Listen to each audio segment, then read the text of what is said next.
Mis hermanos, buenos días, ¿cómo se encuentran? Qué chévere poder estar con ustedes de nuevo. Estoy asustado, me siento muy alto. Hace mucho no tenía tantos nervios como este momento. Y bueno, qué chévere poder estar con ustedes. Para los que no me conocen, como lo decían ahorita, mi nombre es Oscar Páez, soy por misericordia el pastor de la Iglesia Bautista de Bosa, Su Gracia es Mayor. Para los que de pronto no me han visto, muchísimas gracias por la invitación que me hacen y acogerme en el día de hoy. Y bueno, para los que me conocen, sabrán que a mí me gusta más enseñar, para mí es un poquito más fácil enseñar que predicar, así que el día de hoy va a ser una enseñanza. Y bueno, quiero empezar el día de hoy porque algo que nosotros vamos a trabajar en nuestras iglesias el día de hoy es lo que ustedes pueden ver acá. Preparación pastoral para enfrentar la realidad en este mundo para la fundación de iglesias. Preparación pastoral, eso significa que la predicación ¿para quién va a ser el día de hoy? ¿Para quiénes? Para los llamados, dicen por acá, ¿para quién más?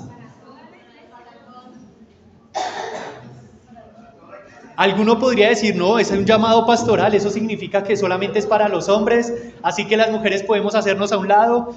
No. Y ya les enseñaremos por qué, pero todos tenemos un papel fundamental en lo que es la preparación, en lo que es la fundación de iglesias y lo que nosotros vamos a estar realizando. Recuerden que tanto como Suacha como Bosa tienen en su ADN dos cosas. La primera, evangelizar. Segunda, hacer misiones. El porqué como ya algunos de ustedes se enteraron, nosotros ya después de año y medio también ya vamos a hacer una iglesia madre. Impresionante lo que Dios es capaz de hacer. En mí no estaba, pero en los planes de Dios sí estaba. Y algo que estamos muy contentos es precisamente con esto. Entonces comenzamos a pensar, ¿quién es la persona que tiene que ir a esa nueva plantación de iglesias? Bueno, algunos ya saben que es el pastor Daniel, pero ¿qué pasa si nos unimos y hacemos una iglesia acá cerca entre Suacha, Bosa y Perdomo? ¿Qué pasaría? ¿Quién sería el próximo que iría? ¿Una familia? Heme aquí, envíalo a él, como cantan por ahí en ocasiones. ¿Qué haríamos nosotros? Y por eso quiero empezar el día de hoy hablando acerca de esta preparación de pastores, hablando de la siguiente circunstancia. Una pregunta para ustedes.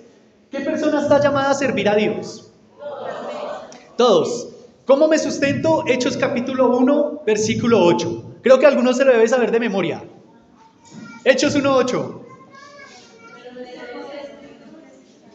Pero me seréis testigos.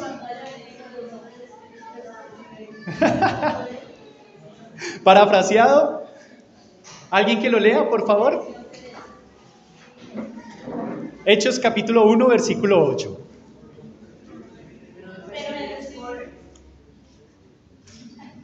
Pero recibiréis poder cuando haya venido sobre vosotros el Espíritu Santo, y me seréis testigos en Jerusalén, en toda Judea, en Samaria y hasta lo último de la tierra. Bien, chévere. ¿Eso qué significa? Que quiénes son los que pueden llegar a ser una presunta persona para salir en un futuro. Cualquiera de nosotros. Cualquiera de nosotros, ¿cierto? Cualquiera de nosotros puede ser la persona. Siguiente. ¿Qué tipo de personas llama Dios? ¿Qué tipo de personas llama Dios? ¿A quiénes? A los que son salvos podrían ser una razón. Juan 21, 10 al 15. Juan 21, 10 al 15. Juan capítulo 21, versículos 10 al 15. ¿Alguien que me ayude leyéndolo, por favor?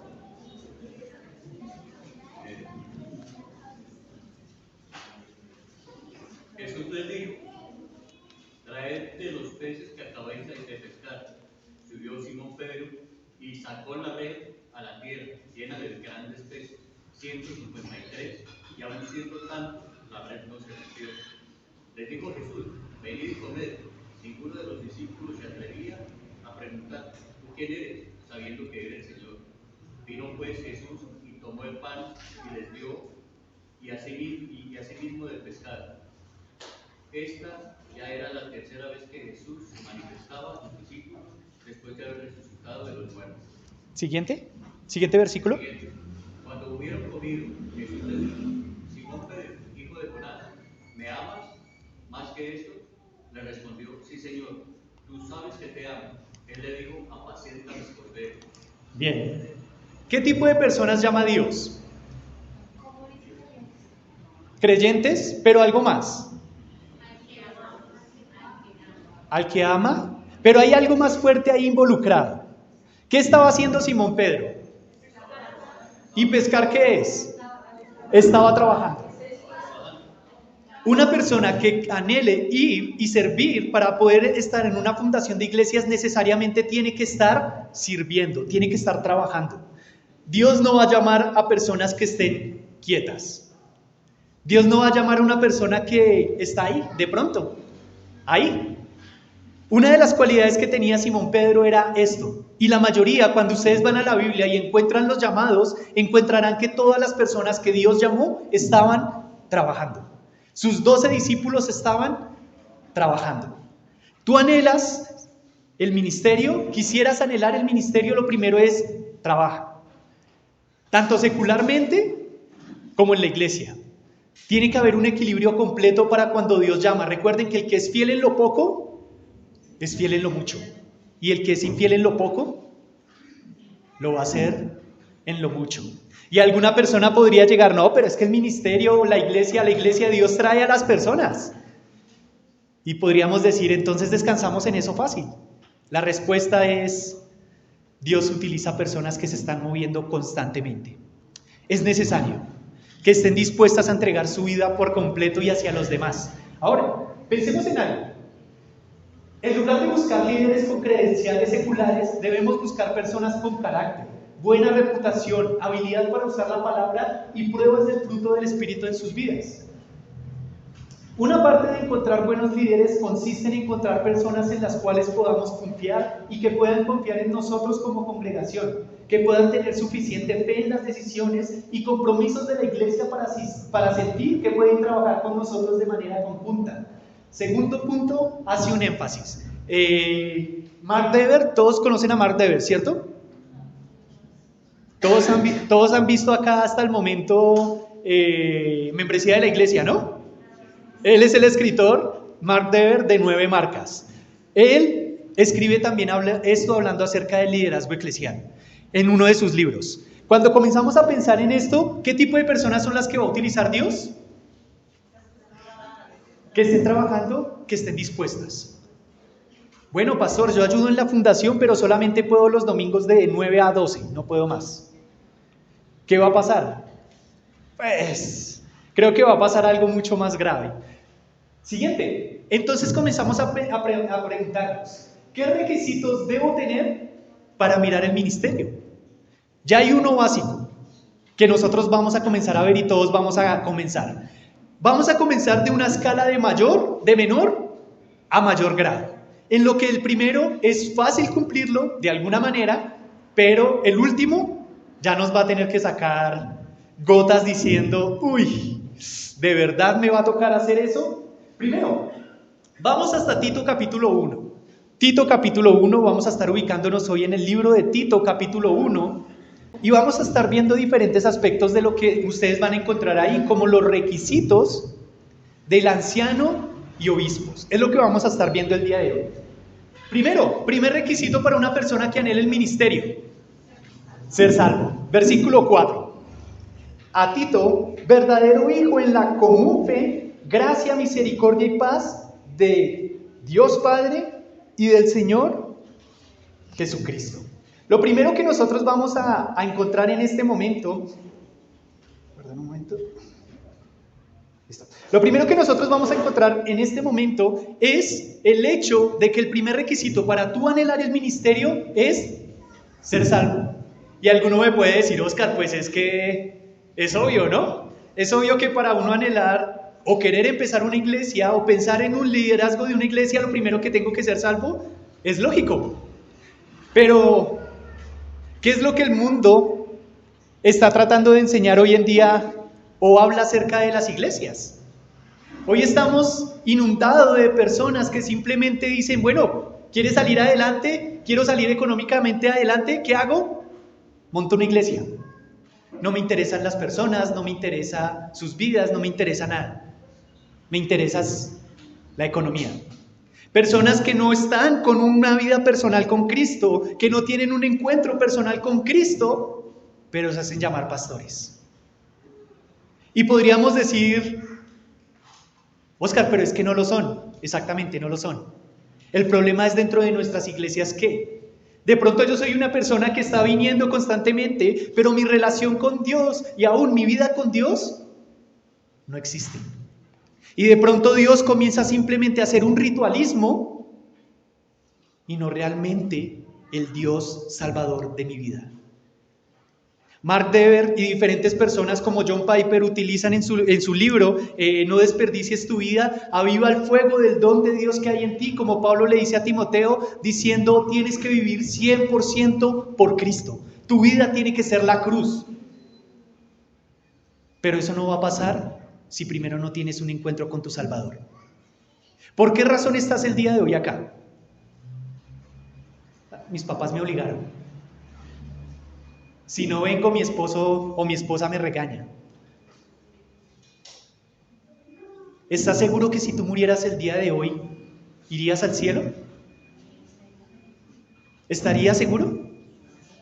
Si alguno dice, sí, pastor, estoy seguro, listo, tienes el primer requisito. Ahora, si de pronto tú no estás seguro, habla. Si estás el día de hoy, no es por casualidad, es con un propósito que Dios ha puesto. Y es que le conozcas a Él en esta mañana. Acércate a las personas, a los líderes y pregúntale. Como hay una pregunta por ahí en la Biblia, ¿qué tengo que hacer para ser salvo? Es el primer requisito, ser salvo. Segundo requisito, tener experiencia. Y cuando me hablo de tener experiencia, vamos a estar hablando de diferentes términos. Vamos a estar hablando de diferentes cosas, porque si alguno dice tener experiencia, pues pastor, yo dirijo una empresa, yo tengo mi propio negocio, yo soy un maestro de colegio, ya sé cómo manejar grupos, soy el coordinador, pues ya, ese soy, ya, listo, preparado. Segundo requisito, y tenemos que ir un poquito más allá. Tenemos que ir un poquito más allá porque cuando hablamos de experiencia, hablamos de una experiencia ministerial. Tú de pronto estás contento y estás comenzando a llegar y comienzas a decir, no, yo ya puedo organizar las sillas, estoy organizándolas, ya, puedo ser el siguiente. Bueno, va a faltar un poquito más.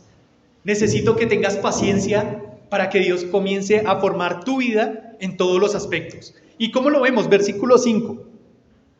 Por esta causa te dejé en Creta para que corrigieses lo deficiente y establecieses ancianos en cada ciudad, así como yo te mandé.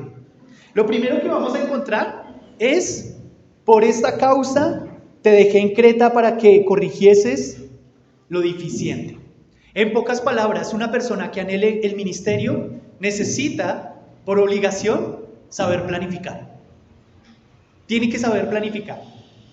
¿Qué pasa de pronto cuando vamos a hacer sé que acá tienen aproximadamente, creo que ya 8 a 10 reuniones caseras entre semanas, ¿cierto? Y los que son líderes de esas casas, ¿es fácil planificarlo? ¿Simplemente con 10 personas que lleguen? En ocasiones no, ¿cierto? Se va la luz, el vecino comienza a hacer ruido, pasan los carros, se acabaron las sillas, se dañó una silla, se dañó el horno, se fue la luz, pasan miles de cosas, ¿no? ¿Y qué pasa en el momento? La desesperación, ¿no? ¿Qué hago y ahora qué hago? Imagínense ahora estar al frente de una iglesia con 14, 15 ministerios, 60, 70, 80 personas un solo domingo. Imagínate donde tú no tengas la capacidad para poder establecer un plan de trabajo, una forma de trabajo, un criterio de trabajo. Imagínate. Por eso es necesario tener o saber planificar. Y Pablo le dice a Tito en este momento, por esta causa te dejé en Creta, ¿para qué? ¿Para qué? Corrigieses. ¿Y cómo se hace esa corrección? ¿Con una planificación? Porque, ¿qué pasaría si yo llego, bueno, voy a corregir a todos los de Soacha, usted se sienta, venga para acá, castigado, disciplinado? ¿Sería algo bueno? ¿Sería algo edificante? No. Y cada uno de nosotros somos un mundo diferente. Cada uno de nosotros trabaja en maneras diferentes. Y por eso necesitamos saber planificar para poder hacerlo. Segundo punto que veo acá. Establece ancianos en cada ciudad. En pocas palabras, sabe dirigir. Si una persona quiere y anhela el ministerio, va a hacer que las demás personas lo sigan. Porque ¿qué pasa? Bueno, vamos, iglesia. Y llegó solo. Pues está pasando algo de pronto, ¿no? De pronto fue que no supe planificar, de pronto fue que no supe decir las cosas, de pronto fue que no supe decir las circunstancias y no aprendí a dirigir. Si te das de cuenta, no estamos hablando de un máster en finanzas, en administración de empresas. No estoy hablando de eso. Estoy hablando que a medida que tú comiences a trabajar más y más en la iglesia y comiences a tener más entrega hacia Cristo y hacia tus hermanos, vas a aprender a hacer este tipo de cosas. ¿Cuántos de ustedes han tenido de pronto dificultades con más hermanos acá? Creo que todos hemos tenido dificultades en algún momento, ¿no? Y puede pasar la circunstancia de que no, me voy de la iglesia. Me voy porque ya no me aguanto. Me voy porque ya no quiero seguir. O aún hacer que otra persona se vaya por culpa de nosotros, por no saber dirigir. Y de pronto entiendo las ansias de todos cuando tenemos nuestro primer amor de querer conquistar el mundo. Pero Dios también, recuerden que hizo un plan de 3 años con 12 personas para poder cambiar un mundo completo. No fue de la noche a la mañana. Recuerden los 2 pasos que tuvo Cristo. Primero llegó a las personas, luego llamó a 70 y de esos 70 llamó a 12. Y de esos 12 tuvo 3 en especial. Y nosotros queremos hacer todo ya listo, pastor, mándeme, envíeme, soy el próximo. Debes saber planificar, debes tener liderazgo y por último, así como yo te mandé. ¿Qué está diciendo Pablo en este momento a Tito? Obedece. Pablo le está diciendo, haz lo que te estoy diciendo. Como los papás a veces nos dicen a los hijos, cuando yo era niño, mi mamá, bueno, vaya y haga esto. ¿Y por qué? Porque yo digo. Y Pablo le está diciendo, tienes que hacer eso así como yo te digo, te lo mandé, te lo ordené. Y Tito pudiera haber dicho, no, es mi manera, es como yo quiero. Pero el versículo 4 nos dijo que no, nuestro verdadero hijo en la fe. Y le está diciendo, así como yo te mandé, vamos a encontrar de parte del siervo o la persona que anhela salir, humildad y sumisión. De pronto aquí alguno puede pensar, uy no, yo ya quiero ser el próximo que me envíen a otra iglesia porque yo ya no aguanto al pastor Julián acá como él está dirigiendo, yo prefiero ir a hacer mis cosas allá y manejar la iglesia como yo quiera. Y alguno puede llegar a pensarlo de esa manera. Cuando vemos a Tito en esta posición, está diciendo humildad y sumisión. ¿Cómo vas con ese tema? ¿Cómo vas con el tema de la sumisión y la humildad? Con el pastor, fácil, 10 de 10. Pero ¿qué en la reunión casera? ¿Qué cuando de pronto tienes que hacer visitas? ¿Cómo vas con eso? No, es que él es el que me tiene que servir a mí. Él es el que tiene que ya servirme a mí. Yo ya soy maestro de escuela dominical. Ya es bueno que yo descanse y me sirvan. Si tú anhelas el ministerio, y hablo de ministerio, desde empezar a organizar las sillas hasta ser el pastor de una próxima iglesia, estamos hablando de que necesitas humildad y sumisión. Pastor, no estoy de acuerdo, pero me someto. Pastor, ¿qué tengo que hacer? Pastor, ¿en qué puedo ayudar? Pastor, ¿qué puedo hacer? Al contrario de pronto de llegar a decir simplemente, no, yo lo hago así porque me parece que es mejor. y no me someto. Imagínense en un pastor que no se someta a su congregación. Y alguno puede decir, uy, no puede ser, el pastor se tiene que someter a la iglesia. ¿Y por qué nosotros no nos tenemos que someter a la iglesia? ¿Se dan cuenta que es algo que tienen que hacer desde ya? ¿Desde donde estás empezando?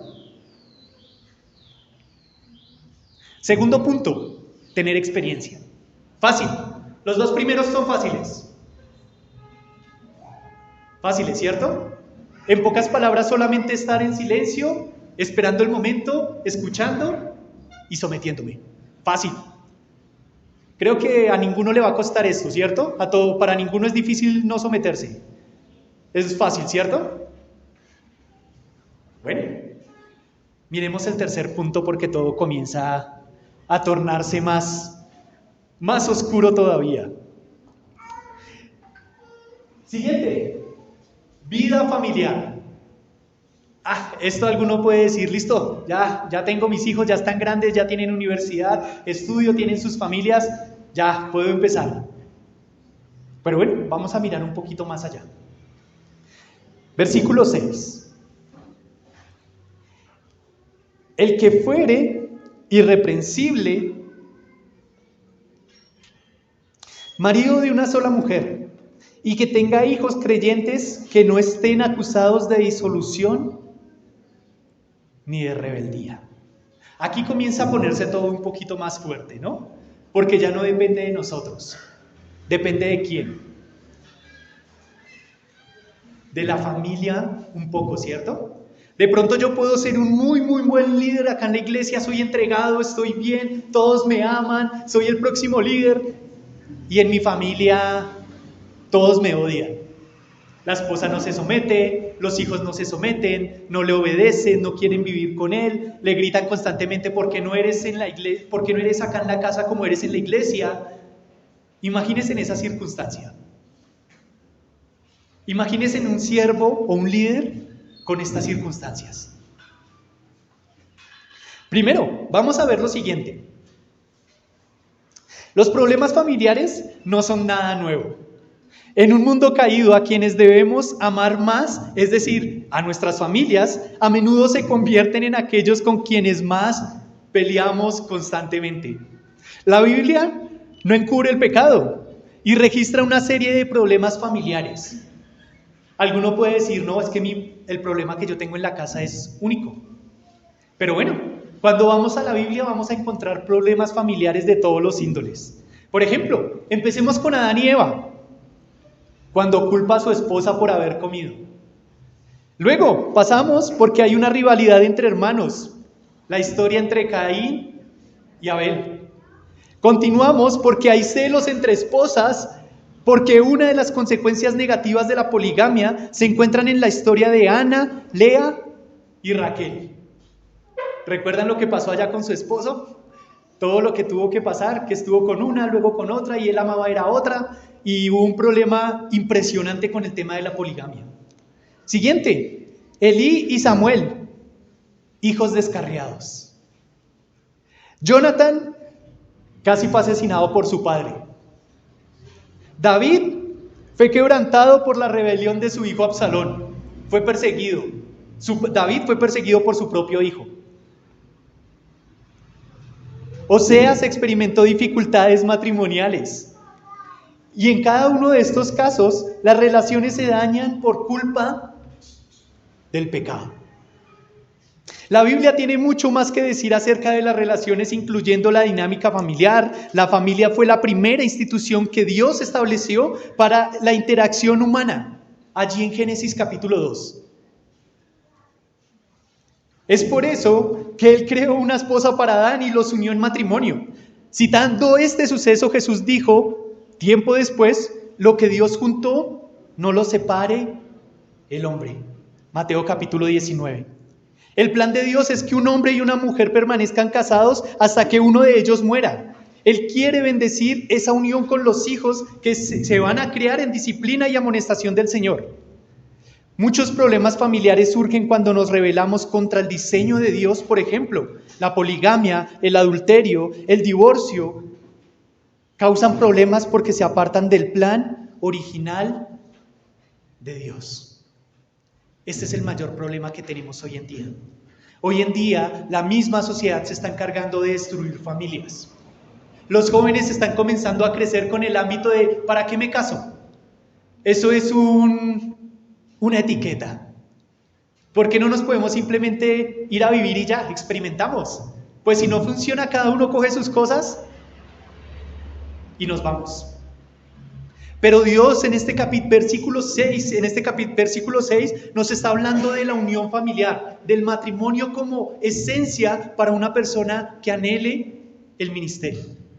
Y no estoy descartando a los solteros, para nada. Algunos dicen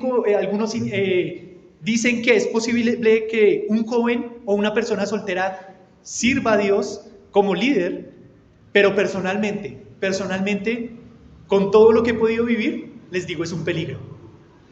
Es un peligro para un hombre soltero. Es difícil cuando de pronto una dama le marque a uno 7, 8, 9 de la noche con sus problemas y dificultades y lo comienza a ver a uno como una persona en la cual pueda desahogarse. Imagínense en esto con señoritas, damas que de pronto se estén separando. Va a ser un problema impresionante. Y el hombre, recuerden que una de sus mayores debilidades son los ojos, y esto pueda llegar a ser una causa de perderlo absolutamente todo en el ministerio. Cuando vemos aquí este versículo 6, empieza con la palabra irreprensible.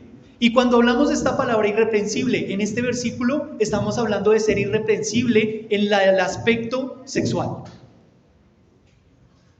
En el aspecto sexual tienes que ser irreprensible. Algo con lo que lucho yo bastante es de pronto, por ejemplo, con el Facebook. A veces uno comienza a mirar y Facebook, ¿qué hace? Comienza a mandar ese tipo de cosas. Bloquear, bloquear, bloquear, bloquear. ¿Y qué hace Facebook? Sigue mandando y mandando. Si tú tienes problemas con esto, vas a comenzar a tener problemas con pornografía, vas a comenzar a tener problemas dentro de tu hogar, vas a comenzar a tener una destrucción familiar. Por eso lo primero que dice, tienes que ser irreprensible en todos los aspectos sexuales. Aún como tratas a otra persona que no sea tu esposa. De pronto la esposa pensando, venga, es que él trata mejor a las otras personas que a mí. Imagínense en eso con una persona al frente donde las mujeres lo van a estar buscando a uno. Puede llegar a ser un problema impresionante en la familia. Cuando hablamos de este irreprensible, es que se comporta sexualmente puro. Job dice, hice un pacto con mis ojos.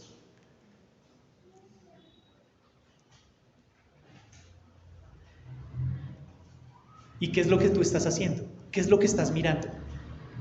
Mujeres, porque esto no solo es para los hombres, también es para las mujeres. ¿Cómo son tu comportamiento con los demás hombres? ¿Cómo son tus pláticas con las demás personas? ¿Qué tipo de cosas estás viendo en Facebook? Porque esto ya no es un problema solo de hombres. Esto ya se tornó un problema también de mujeres. El hecho de estar mirando cosas en todo el tema digital. ¿Eres irreprensible? Continúa. Marido de una mujer. Imagínense un pastor con varias mujeres. O un siervo con varias mujeres. Creo que sería un problema impresionante, ¿no? Los que estamos casados sabemos que en ocasiones es difícil lidiar un matrimonio. Imagínense 2, 3, 4 matrimonios. Creo que podría ser un problema impresionante, que fue precisamente lo que le pasó en el Antiguo Testamento a varias personas. Jóvenes que anhelan el ministerio, ten cuidado de estarte enamorando cada 3 meses. Tienes que ser una persona, un joven, una señorita que desde ya purifique y cuide a su futuro esposo o a su futura esposa. tienes que guardarte puro para ella. Y eso lo haces desde tu juventud. Porque si llegas de esta manera, saltando de una relación a otra, va a ser muy difícil que en el matrimonio seas marido de una sola mujer. Y termina, y que tenga hijos creyentes, que no estén acusados de disolución ni de rebeldía. Imagínense en este punto. El primero, que tenga hijos creyentes. Acá es difícil este punto para muchos. Porque ¿quién de nosotros manda sobre la salvación de nuestros hijos? Ninguno.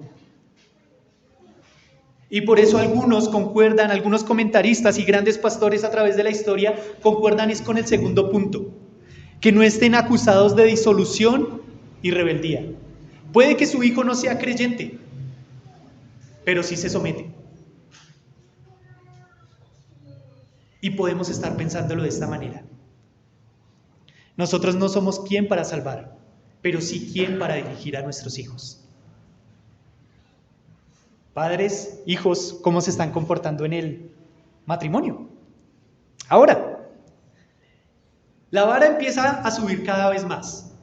Tenemos que ser salvos, que debemos tener experiencia, que debemos tener una vida familiar íntegra.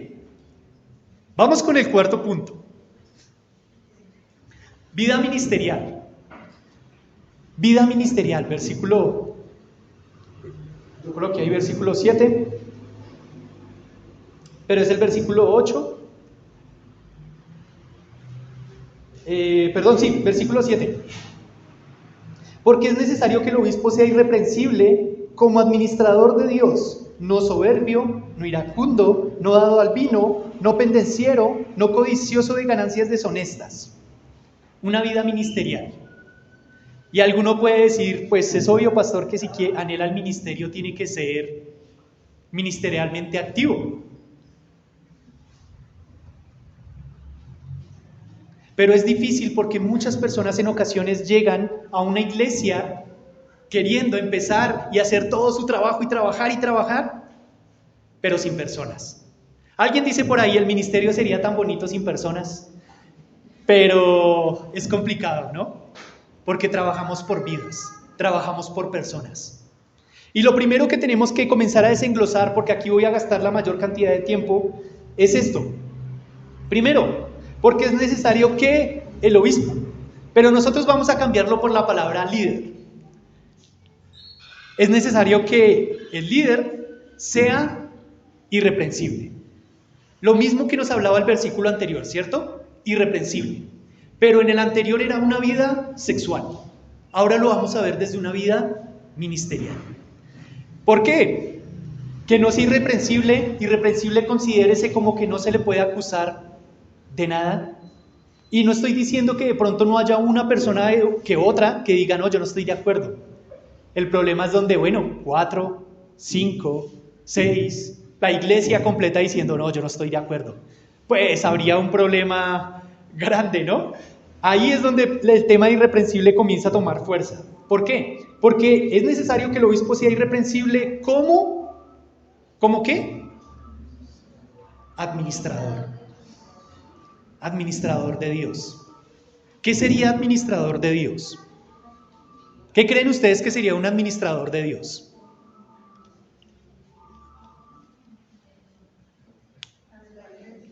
¿Qué creen? ¿En qué sentido? En todo sería. Ejemplos, ejemplo práctico. ¿Señora? Ministerial abarcaría muchas cosas. Su vida espiritual abarcaría muchas cosas. ¿Qué sería? En el hogar lo vimos anteriormente. Acá estamos hablando de ministerial en la iglesia, su comportamiento en la iglesia. ¿Qué sería el administrador de Dios? ¿Señora? ¿Que escudriña la palabra? ¿Exponer la palabra? ¿Que expone la palabra? Podría ser, pero es lo que, si tú abres enlace a esta hora y vas a encontrar a alguien predicando, ¿eso lo consideraríamos como un pastor? Pero sí es necesario que sea obviamente expositor. Lo entiendo, pero no es el todo. ¿Qué más? ¿Qué sería un administrador de Dios?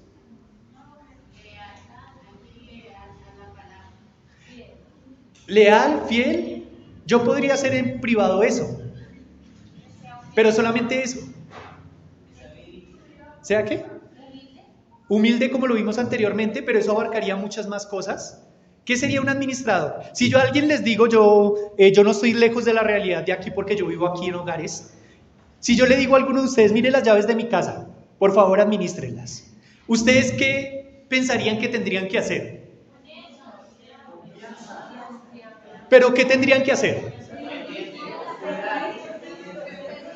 Estar pendiente de los servicios. Pues hablámoslo simplemente como un administrador. Yo le entrego y esa persona tendría que estar a cargo de que nos entren al apartamento, de pagar recibos, de hacer cierto tipo de cosas, de estar pendiente que nada se dañe, ¿cierto? ¿Qué sería un administrador de Dios?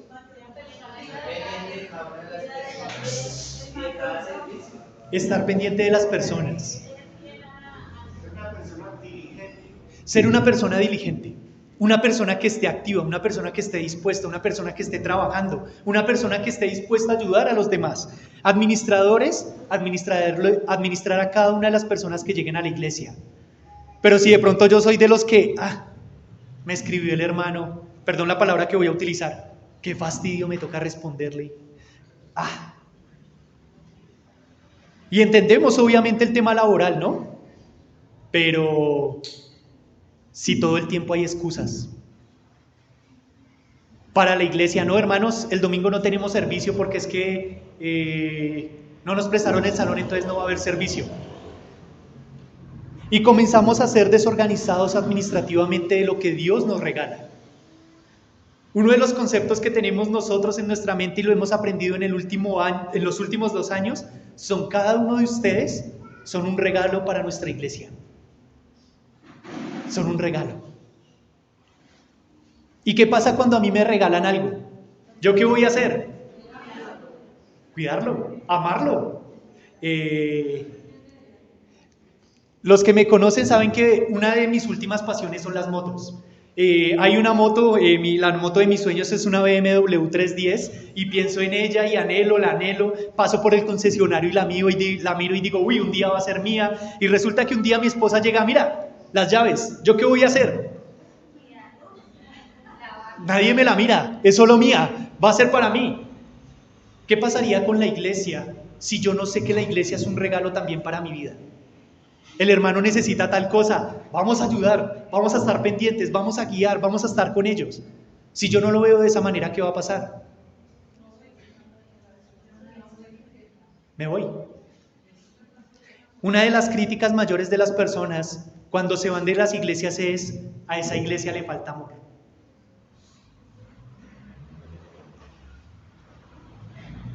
¿Cómo estamos administrando nosotros aún desde la posición en la que tú estás en este momento la gracia que Dios te ha dado? ¿Cómo la estás administrando? Siguiente punto. No soberbio. No soberbio.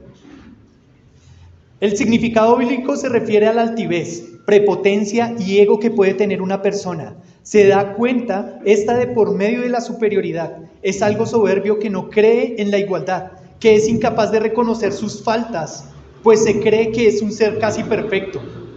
Siempre le gusta sobresalir y lograr lo que se propone por encima de todo el mundo. Imagínense en una persona así. Una persona que simplemente dice y se hace o se hace. Una persona que vaya en contra del pastor diciendo, yo lo haría mejor que el pastor. Desde este punto y hora. Como lo hablábamos anteriormente con el tema de la humildad, aquí Pablo le está diciendo a Timoteo, no seas soberbio con la gente. ¿Y eso a quiénes involucra? A todos nosotros. El mensaje para ti es, no seas soberbio con tus hermanos. Recuerden que estamos hablando de una persona que anhele un día llegar a estar en la plantación de iglesias. Una persona iracunda. Una persona que está allí simplemente pensando y pensando, se hace como yo digo porque así se debe hacer. A mí no me gustan las cortinas verdes, porque soy de Millonarios. Entonces, ¿me hacen un favor? ¿Las quitan, por favor? Si no, están en pecado y están mal. Y podemos entrar en la soberbia de hacer las cosas como yo quiero. Y entraríamos a ser esos niños chiquitos que vemos en los centros comerciales. Dame mi helado, me tiro al piso. Y en la iglesia hacer el mismo. Pastor, ¿lo haces así o no vuelvo a la iglesia? Y pensaríamos, no, pastor, es exagerado. Y pregunto, ¿soy exagerado?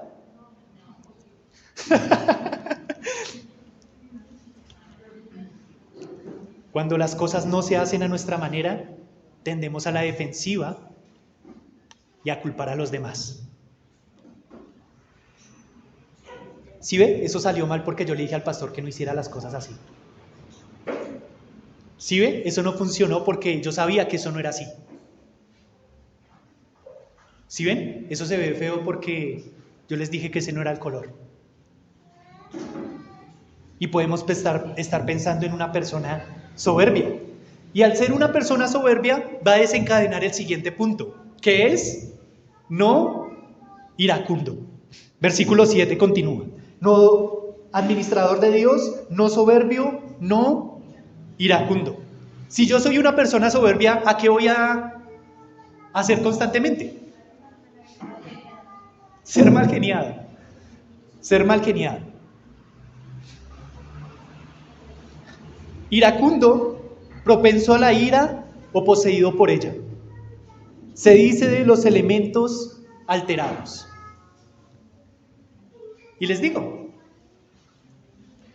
todo es una consecuencia una de otra. Créanme, y se los aseguro, que uno no va a ser una persona soberbia y al mismo tiempo tranquila. Siempre va a haber algo que va a causar problemas. Continúa porque el tiempo se nos está dando, se nos está yendo.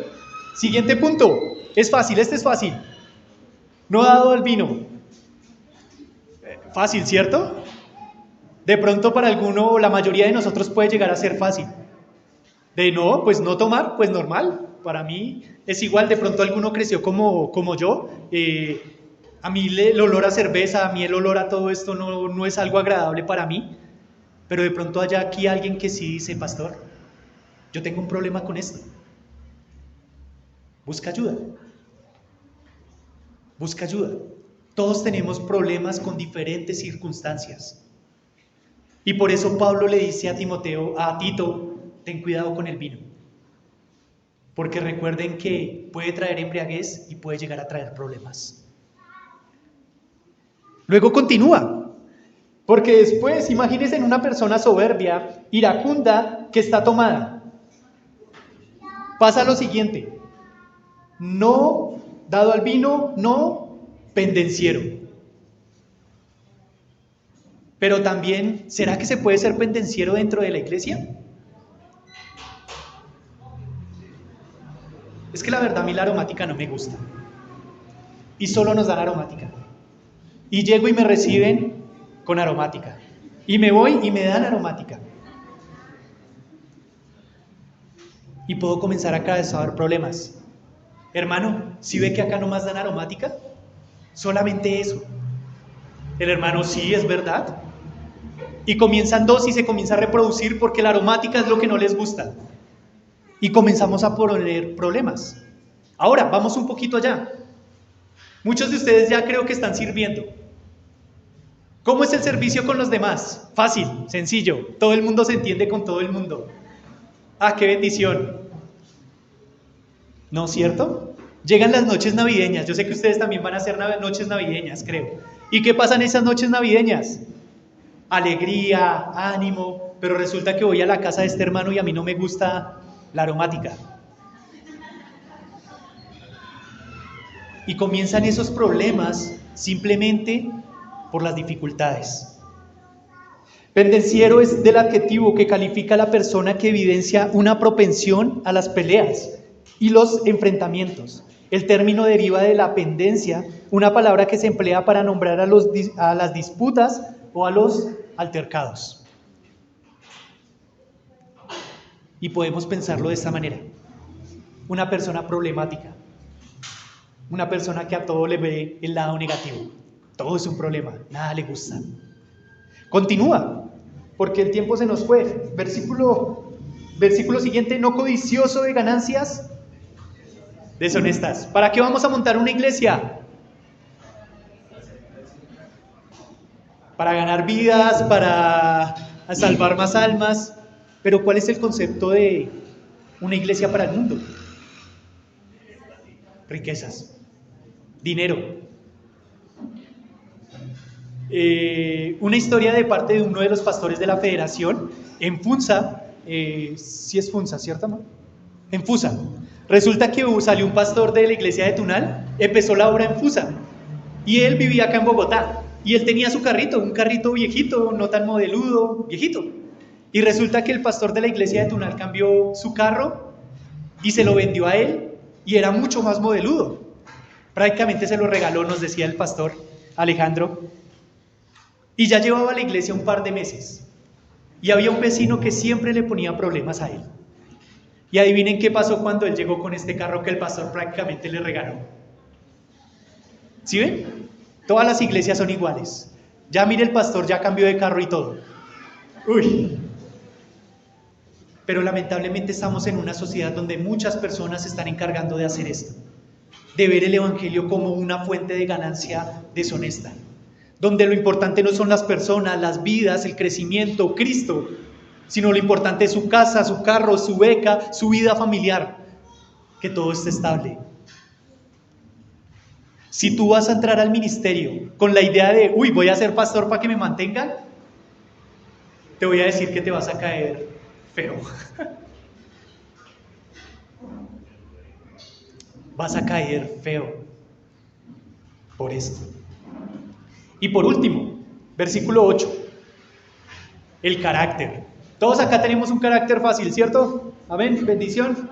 Todos guiados por los frutos del Espíritu Santo de la mejor manera, santos en santidad, 3 veces santos cada uno de nosotros. Y solamente quiero tomar un solo punto del versículo 8. Sin hospedador, amante de lo bueno, sobrio, justo, santo, y voy a terminar con esta.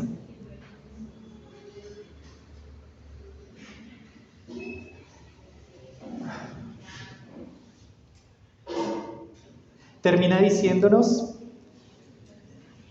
dueño de sí mismo. Y cuando es una persona dueña de sí mismo, estamos hablando de una persona con carácter.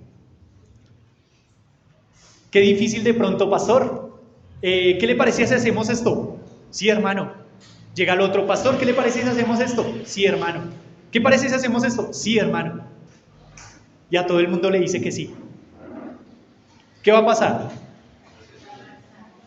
Yo soy un poquito, como les decía, soy un poquito más amante a las motos. Y por mí yo me hubiera endeudado hace rato.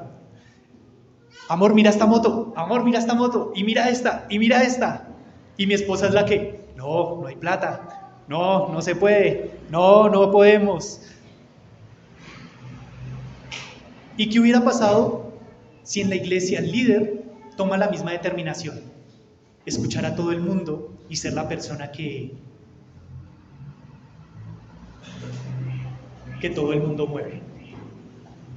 Y aquí quiero empezar con algo, porque este dueño de sí mismo, hay algo que quiero hacer la diferencia.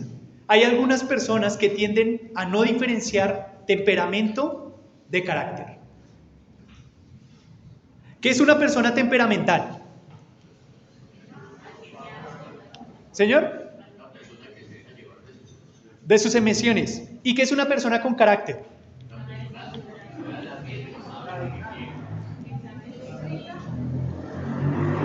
Una persona firme. Cuando hablamos, muchas veces yo he escuchado esto de personas que tienen mal humor, o que gritan mucho, o que son pendencieras. Es que yo tengo un carácter fuerte. Yo tengo un carácter fuerte. Y esto pasa mucho entre los matrimonios. Es que lo que pasa es que yo tengo un carácter fuerte. Una persona con un carácter fuerte es una persona que puede manejar todas sus emociones. Y tendemos a pensar que una persona temperamental, que grita, que insulta, que habla duro, que habla mal y ultraja a los demás, es una persona con carácter. Y pensamos muchas veces eso.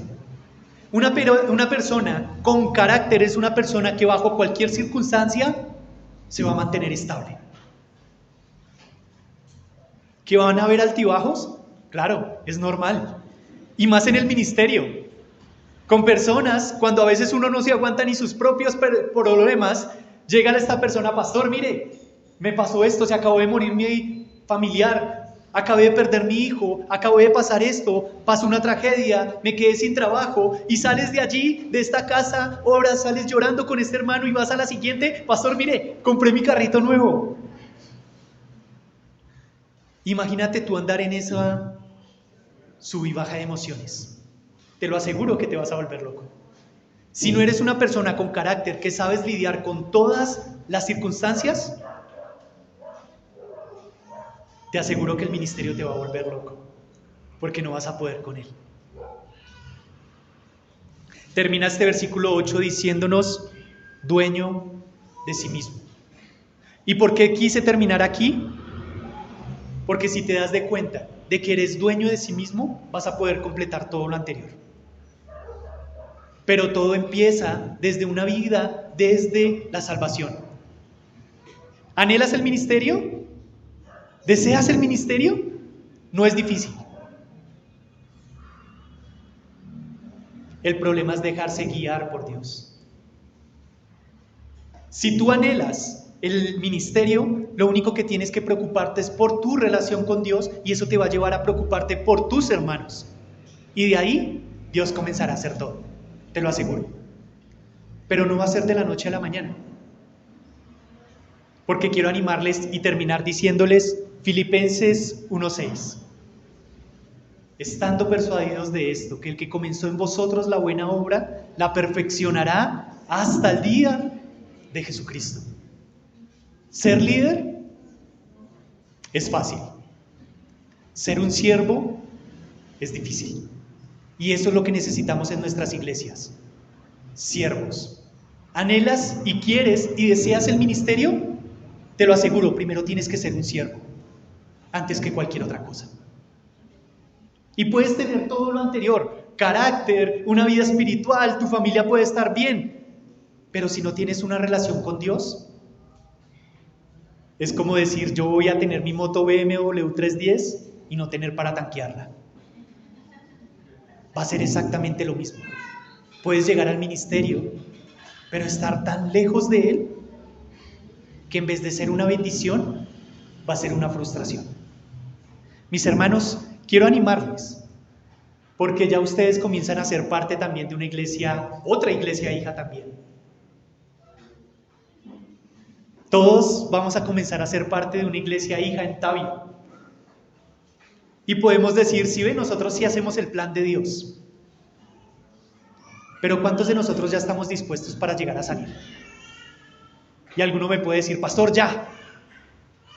¿Cómo está tu sumisión ante Dios? ¿Cómo está? Y no puedo decir nada más en este momento. ¿Anhelas el ministerio? Bienvenido. Y te lo aseguro, es lo mejor que existe. Lleno de problemas impresionantes, pero es lo mejor que existe. Ánimo. Pero más que anhelar el ministerio, anhela una vida personal con Dios. Eso es lo primero que tú tienes que anhelar en este día. Vamos a orar. Señor y Padre, gracias te queremos dar en este momento por la oportunidad que nos regalas de poder expresar tu palabra, de hablar de lo que necesitamos para poder pensar en salir de nuestra iglesia y apoyar a otras personas. Pero también enséñanos a ser humildes. Enséñanos a saber de que no, por el hecho de ser el líder, el pastor de una iglesia, no significa que seamos intocables. Por el contrario, se nos exige más humildad de parte tuya. Gracias, Dios. Gracias porque tú eres bueno y llama a personas no capacitadas. Porque tú escogiste a lo más vil y menospreciado para avergonzar a los sabios del mundo, como lo hiciste conmigo. Por eso, Padre, te quiero pedir que animes el corazón de todas las personas que están acá, que su corazón lata por ti, Señor. Así como estos hombres en camino de Emaús latía y ardía su corazón cuando escuchaban la palabra, las personas acá también puedan sentir ese mismo ardor cada vez que se acercan a ti. Y que el resultado de ese ardor, de tu presencia, de tu palabra, sea el hecho de poder decir: Señor, heme aquí, envíame a mí. Gracias, Dios, por esta iglesia. Porque tú solamente conoces lo que han tenido que sufrir, desde el pastor hasta los líderes, desde la primera reunión hasta las reuniones caseras de hoy en día. Y por eso tenemos que pedirte como iglesia, de que no nos permitas acomodarnos en nuestros puestos, sino que nuestro deseo esté: Señor, haz conmigo lo que tú desees. Te doy gracias por mis hermanos, gracias por ellos en este momento y también gracias por este lugar que permites tener para poder congregarnos. Te lo queremos agradecer y oramos en aquel que esperamos en las nubes por medio del Espíritu Santo,